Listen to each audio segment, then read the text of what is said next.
எத்தனை பேருக்கு தெரியும்னு தெரியல. நயாகரா நீர்வீழ்ச்சியில் உள்ள நுழைஞ்சிங்கன்னா நல்வரவுன்னு தமிழ் எழுதி போட்டிருக்கோம். ஜப்பானிய பல்கலைக்கழகத்தில் நான் பார்த்ததை பதிவு செய்கிறேன். யாதும் ஊரே யாவரும் கேளிருங்கிற கணியன் பூங்குன்றனார் 2500 ஆண்டுகளுக்கு முன்னாடி சொன்னதை ஜப்பானிய மொழியிலையும் தமிழ் மொழியிலையும் எழுதி போட்டிருக்கான். கிறிஸ்தவர்களினுடைய புனித தலமான ஜெருசலேம் ஒலிவமலையில் கிறிஸ்துவனுடைய 10 கட்டளைகளை உலகத்தில் உள்ள மொழிகளில் 23 மொழிகளை தேர்வு செய்து அதை எழுதணும்னு கல்லில் செதுக்கிறான். முதல் மொழி நம்முடைய தாய் தமிழ் மொழி.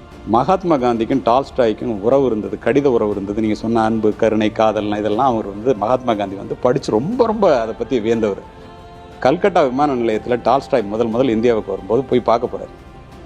அவர் தெளிவாக அழைச்சோன்னே, நீங்கள் எழுதுகிற கதைகள் என்னை ரொம்ப பாதிக்குது, அஹிம்சையை உங்கள்கிட்ட தான் கற்றுக்கிட்டேன், இதெல்லாம் எங்கேருந்து எடுக்கிறீங்கன்னு கேட்குறாரு. இந்தியாவில் தென் தமிழ்நாட்டில் திருக்குறள் எழுதுன திருவள்ளுவனுடைய திருக்குறள் இருந்தானே எடுக்கிறேன் அப்படின்னு வியந்து போன அவர், என்ன இப்படி சொல்கிறீங்க அப்படின்னா, என்ன செய்தாரை ஒருத்தல் அவர் நானும் நன்னையும் செய்து விடல் தான் மகாத்மா காந்திக்கு டால்ஸ்டாய் எழுதினதன் மூலமாக அகிம்சையே கற்றுக் கொடுத்துக்கிறாங்க. இதெல்லாம் விட ஒன்று சொல்லி முடிக்கிறேன்.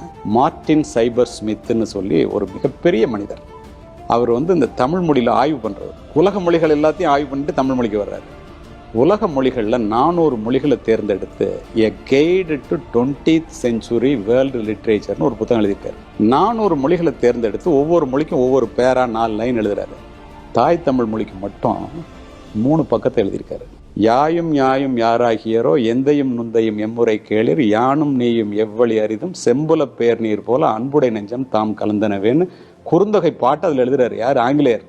அதை குறிப்பிட்டு அவர் என்ன சொல்றாரு, இந்த சங்க பாடல்கள் ஒரு இலக்கிய நயம் மட்டும் இல்லை, ஒரு கவிதை நயத்தோடு இருக்கு, உலகத்தில் இதை மீறின மொழி எதுவுமே இல்லைன்னு சொல்லிட்டு 3 பக்கத்தை எழுதுறாரு. தாய் தமிழோட சிறப்பை வெளிநாட்டுக்காரன் தெரிஞ்சு வச்சிருக்கும் போது நம்ம அதை செய்யலைன்னா ஒரு மொழி அழிஞ்சிச்சுன்னா ஒரு இனம் அழிஞ்சிரும், நமக்கு அடையாளமே இல்லாமல் போயிடுவோம்.